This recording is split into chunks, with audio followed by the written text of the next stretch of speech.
बिस्मिल्लाहिर्रहमानिर्रहीम, अस्सलाम वालेकुम। भारतीय वजीर दिफा राजनाथ सिंह, इन्होंने पार्लियामेंट के अंदर जो इंकशाफ आज किया है, इसने पूरे भारत को ऐसा रुसवा किया है कि ना तो पाकिस्तान की इंटेलिजेंस एजेंसियां ये काम कर सकती, ना पाकिस्तान का कोई इदारा ये काम कर सकता, ना शायद चाइना ये काम कर सकता, क्योंकि चाइना की स्ट्रेटजी बड़ी सिंपल है। जितना मर्जी कब्जा करते जाओ और मुंह अपना बंद रखो। कोई पूछे तो कहे हमने तो कोई कब्जा किया ही नहीं।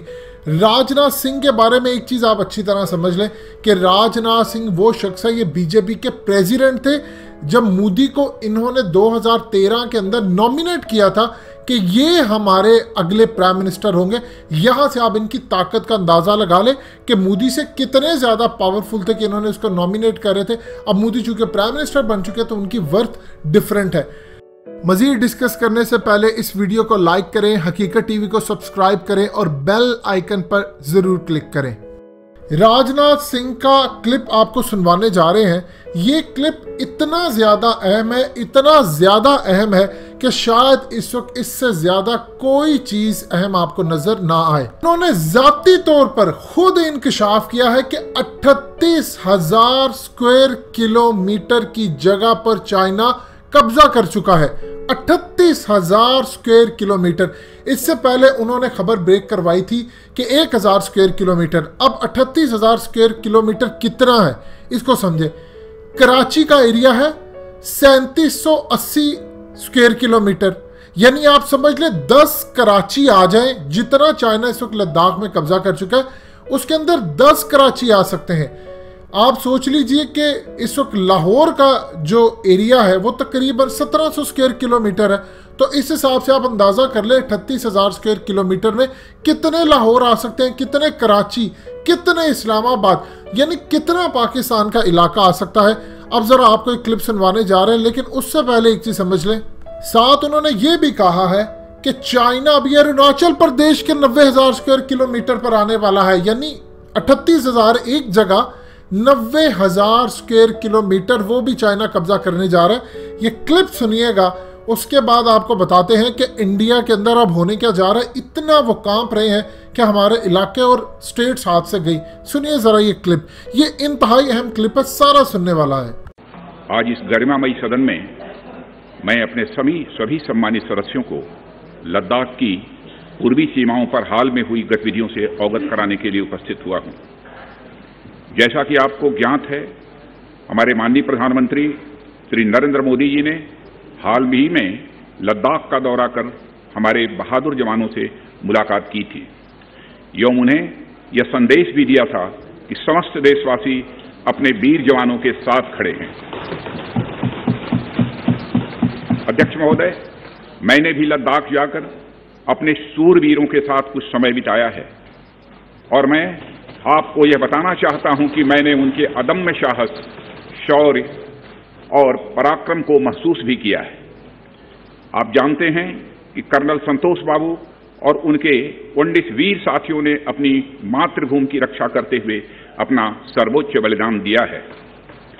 अध्यक्ष महोदय, कल ही सदन ने 2 मिनट मौन रखकर उन्हें अपनी श्रद्धांजलि अर्पित की है। सबसे पहले मैं संक्षेप में चाइना के साथ हमारे बाउंड्री इश्यूज के बारे में बताना चाहता हूं। जैसा कि सदन इस बात से अवगत है कि भारत एवं चीन की सीमा का प्रश्न अभी तक अनरिजॉल्व्ड है। भारत और चाइना की बाउंड्री का कस्टमरी और ट्रेडिशनल अलाइनमेंट चाइना नहीं मानता है। हम यह मानते हैं कि यह अलाइनमेंट वेल एस्टेब्लिश्ड भौगोलिक सिद्धांतों पर आधारित है, जिसकी पुष्टि न केवल ट्रीटीज और एग्रीमेंट द्वारा बल्कि हिस्टोरिक यूजेस के प्रैक्टिसेस द्वारा भी हुई है। इससे दोनों देश सदियों से अवगत हैं, जबकि चाइना यह मानता है कि बाउंड्री अभी भी औपचारिक रूप से निर्धारित नहीं है। साथ ही चाइना यह भी मानता है कि हिस्टोरिकल ज्यूरिडिक्शन के आधार पर जो ट्रेडिशनल कस्टमरी लाइन है उसके बारे में दोनों देशों की एक अलग अलग व्याख्या है। दोनों देश 1950 एवं 1960 के दशक में इस पर बातचीत कर रहे थे, परंतु इस पर म्यूचुअली एक्सेप्टेबल समाधान नहीं निकल पाया। जैसा कि यह सदन अच्छी तरह अवगत है कि चाइना भारत की लगभग 38,000 स्क्वायर किलोमीटर भूमि का अनधिकृत कब्जा लद्दाख में किए हुए है। इसके अलावा 1963 में एक तथाकथित बाउंड्री एग्रीमेंट के तहत पाकिस्तान ने पीओके की 5,180 स्क्वायर किलोमीटर भारतीय जमीन अवैध रूप से चाइना को सौंप दी है। चाइना अरुणाचल प्रदेश की सीमा से लगे हुए लगभग 90,000 स्क्वायर किलोमीटर भारतीय क्षेत्र को भी अपना बताता है। मैं यह भी बताना चाहता हूं कि अभी तक इंडिया चाइना के बॉर्डर एरियाज में commonly delineated line of actual control नहीं है और एलएसी को लेकर दोनों का परसेप्शन अलग अलग है। इसी बीच मई महीने के मध्य में चाइना द्वारा वेस्टर्न सेक्टर में कई स्थानों पर एलएसी पर ट्रांसग्रेशन करने की कोशिश की गई। इसमें कोंगकाला, गोगरा एंड पेंगोंग लेक का नॉर्थ बैंक शामिल है। इन कोशिशों को हमारी सेनाओं ने समय पर देख लिया तथा उसके लिए आवश्यक जवाबी कार्रवाई भी की है। अध्यक्ष महोदय, हमने चाइना को डिप्लोमेटिक तथा मिलिट्री चैनल्स के माध्यम से यह अवगत करा दिया कि इस प्रकार की गतिविधियां स्टेटस को यूनिलेटरली बदलने का प्रयास है और यह भी साफ कर दिया गया कि ये प्रयास हमें किसी भी सूरत में मंजूर नहीं है। अध्यक्ष महोदय, एलएसी के ऊपर फ्रिक्शन बढ़ता हुआ देखकर दोनों तरफ के सैन्य कमांडरों ने 6 जून 2020 को मीटिंग की तथा इस बात पर सहमत बनी कि रेसिप्रोकल एक्शंस के द्वारा डिसएंगेजमेंट किया जाए। दोनों पक्ष इस बात पर भी सहमत हुए कि एलएसी को माना जाएगा तथा कोई ऐसी कार्रवाई नहीं की जाएगी जिससे स्टेटस को बदले। किंतु इस सहमति के वायलेशन में चीन द्वारा एक वायलेंट फेस ऑफ की स्थिति 15 जून को गलवान में क्रिएट की गई।